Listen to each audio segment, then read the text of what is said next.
हो ललकी चुनरिया ओढ़ के बनी दुलहिनिया हो चल गइलू पिया बाटे देश हो चल गइलू पिया बाटे देश हो कैसे के जी रानी तोहर यारवा हो कैसे के जी रनिया तोहर यारवा हो धैले बापा गला के भेष हो धैले बापा गला के भेष हो।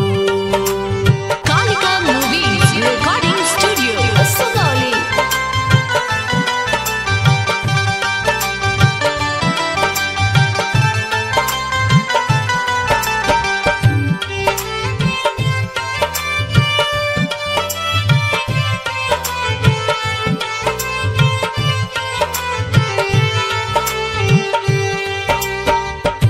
बचपन के प्यार रानी पल में भुलैलू पियावा से जाके तू तो नहिया लगैलू।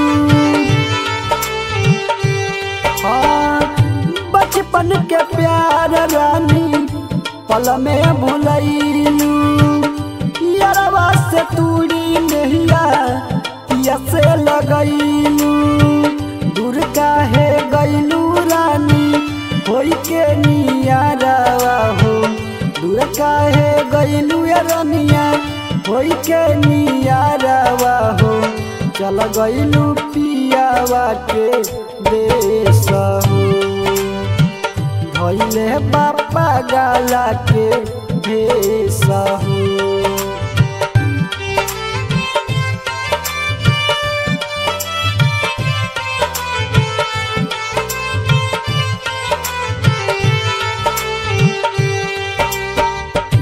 हमनी के प्यार रहे जन्मो जन्म के काहे भुलैलू खाइन क्रिया कसम के।